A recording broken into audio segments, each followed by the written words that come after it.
focus. We have to focus.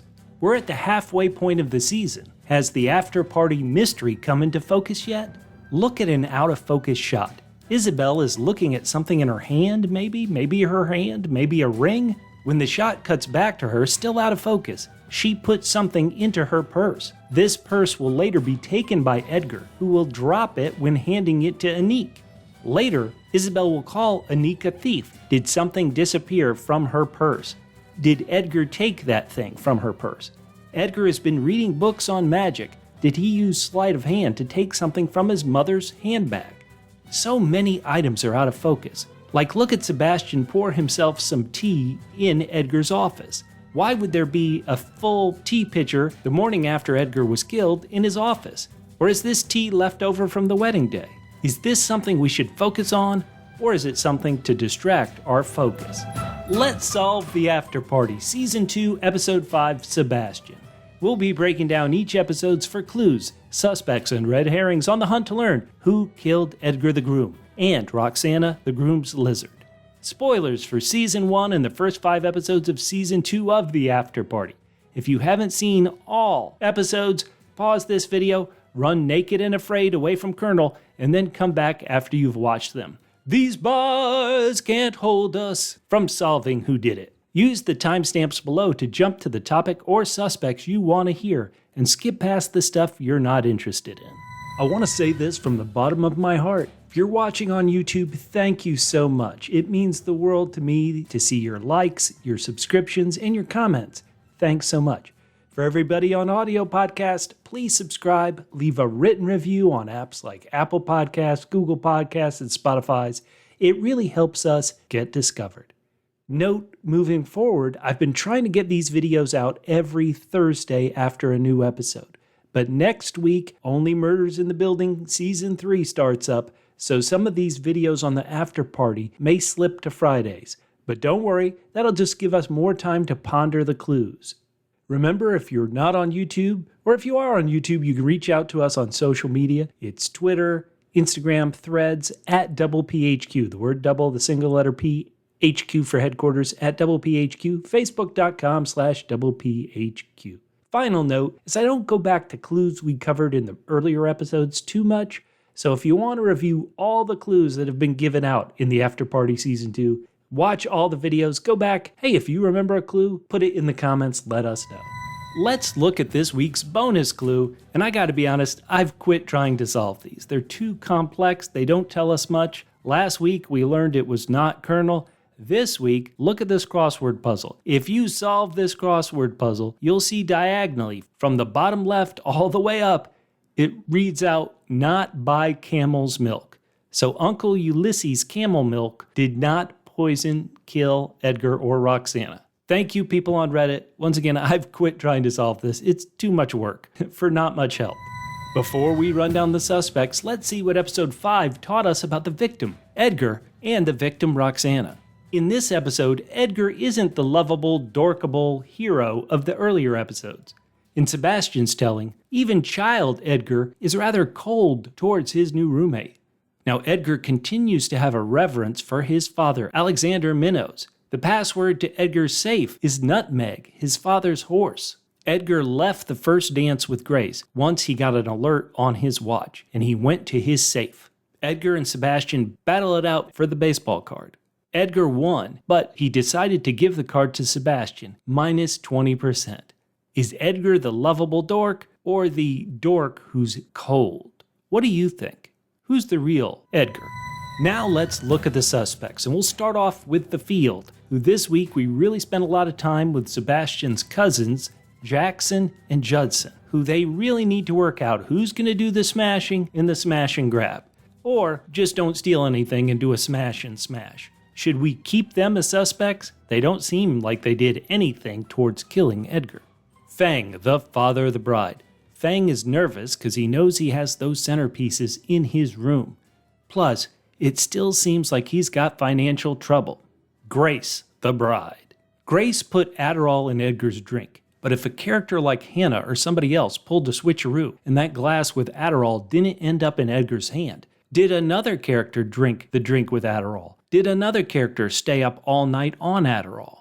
As we've said in previous videos, Grace and Hannah are keeping secrets. That makes them unreliable narrators who possibly are being unreliable only for their own reasons and not because they're the killers. Hannah Cornelia Minnows, the groom's sister. Hannah and Grace are so close. Makes me wonder, did Grace, on her wedding night, leave her groom, passed out Edgar, on the bed and then go to Hannah's yurt? Is that why she didn't notice her husband was dead when he died 35 minutes after reaching the room? Let me fix something from last week, the G typewriter key. We mentioned that Edgar looks at his hand after Hannah leaves him. Now, is it because he noticed something, he felt something on the glass that maybe Uncle Ulysses messed with? Or did he notice something after touching the G typewriter key? Note that the next person who touches the G typewriter key is Zoe, but she's wearing gloves. Was there something on the G typewriter key, like poison, that Edgar would have noticed? Isabel, the mother of the groom. We got this feedback from Enter the Fuglins. They wrote, I found a clue you didn't. The record that Hannah plays is from Belle and Sebastian. Perhaps Belle is Isabel and Sebastian, and they're both killers. I wrote this back to Enter the Fuglins. I had tickets to Belle and Sebastian's North American tour in 2023, and they canceled, so they're definitely evil. Belle and Sebastian are evil. Isabel continues to point a finger at anybody else, Grace's family, but she won't call the cops. Her son is dead. The night before the wedding, Isabel rejects Sebastian's advances, and she pulls a sword on him. Is this sword from the suit of armor? And why was it in her room and not near the suit of armor on the night before the wedding? Walking down the aisle, Isabel wants Sebastian to tell Edgar that she remembers everything. What does she remember? And why won't she tell her son herself? We mentioned that before the wedding photos, Isabel is looking at her hand. It's a bit like she was posed when Hannah entered the after party in Hannah's telling. Sebastian Drapewood, the best man. Sebastian is from San Bernardino, California, and he worked on a fake British accent so well that his American accent sounded fake. Sebastian claims he faked some test results and got admission into a fancy boarding school where he met Edgar. I want to pause at this moment. For whatever reason, I just have a hard time believing that Sebastian, a kid who's stealing baseball cards, would want to attend a fancy boarding school. I wonder if there's more to the tale. If maybe Alexander Minnows or Isabel Minnows is responsible for getting him to the boarding school. Now, speaking of Alexander Minnows, Sebastian was hanging around with Edgar and Hannah as a kid. Heck, Alexander Minnows loaned them $2.4 million for their hedge fund. So Sebastian was there, but he didn't know Alexander's father's horse, even though there's a big picture of Alexander Minnows and the horse in the office? Edgar keeps destroying Sebastian at Connect 4, and maybe this is why I like Sebastian. He loses at Connect 4 just like I do. Edgar fires Sebastian for holding back 20% of their capital and not investing it all in their cryptocurrency scheme. Sebastian places a camera hidden in a pen in Edgar's office to find out the code to the first safe. What else did that camera see? Why didn't Danner ask to see footage from the pen? A bit like Kyler, the social media guy's footage. We need to see this stuff. Sebastian is doing this whole scam to get back his rosebud, his childhood object, the baseball card. Does that seem believable? Why didn't Sebastian steal some crypto? Why is he still doing business deals if Edgar let him go? Now, Edgar's the one with an office full of books on sleight of hand magic, but it's Sebastian who uses misdirection to get Edgar to not realize the baseball card was switched. Travis Gladrise. In Sebastian's telling of the rehearsal dinner caper, Travis is wearing gloves in Edgar's office. Now, Sebastian's telling does corroborate that Travis was knocked out, in this case by Sebastian's cousin, Uncle Ulysses. Sebastian puts a focus on Ulysses and something he was doing with a glass at the bar. Vivian, the mother of the bride. When accused by Isabel, Vivian asks the question, why would I kill Edgar?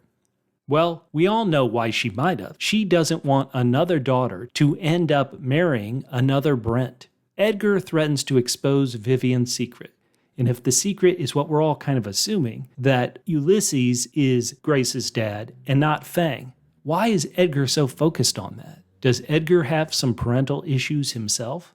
Vivian is thrifty. We're not going to say she's cheap, she's thrifty. She wanted all those flowers. Is anybody an eagle-eye person who can figure out which table lost the devil's trumpet from their centerpiece?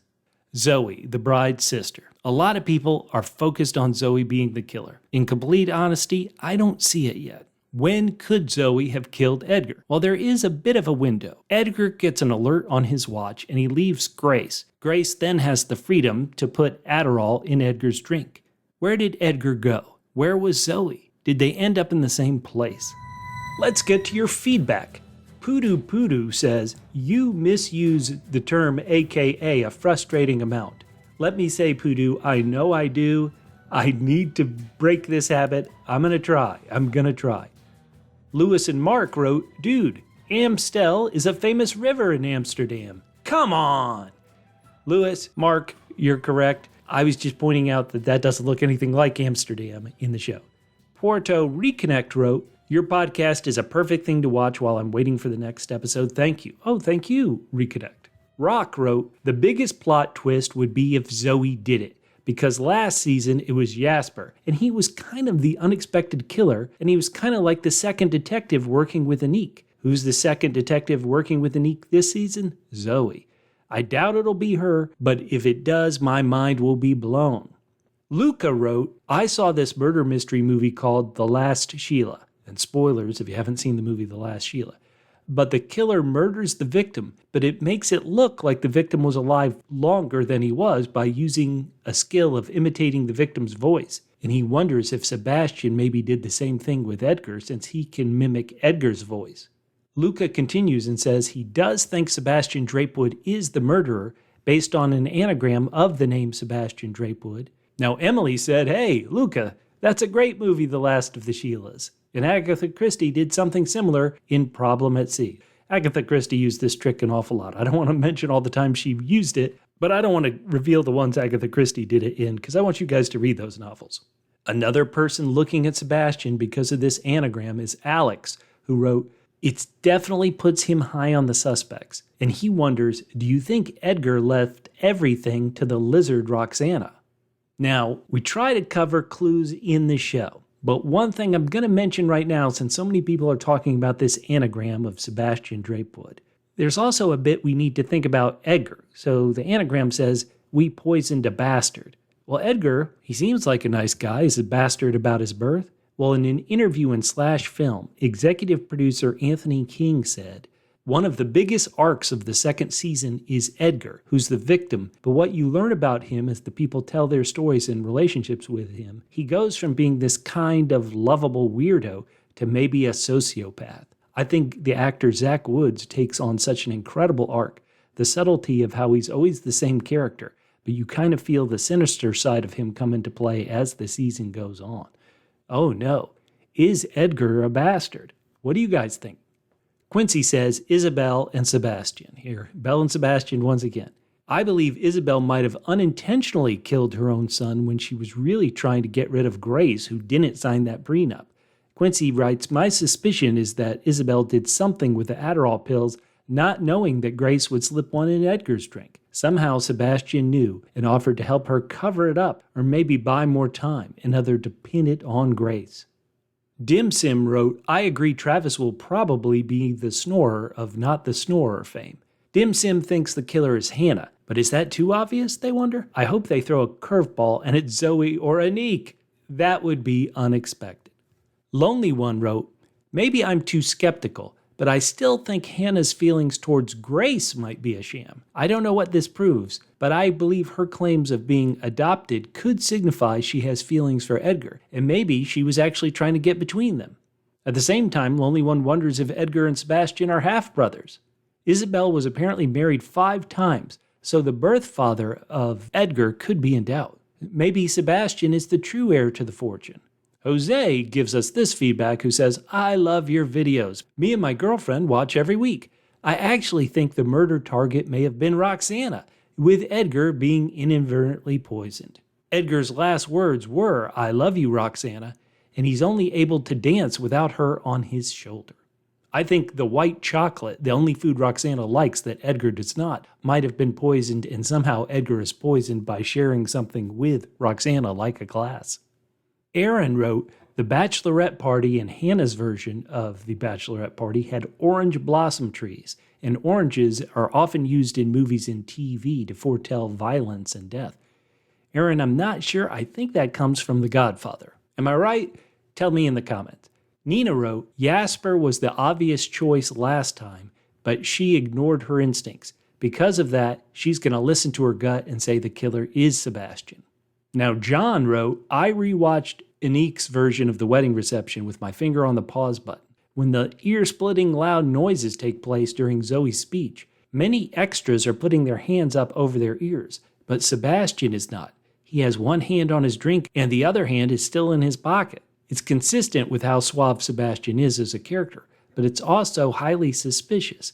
Maybe he didn't react to the ear-splitting noises because he knew the noise was going to happen.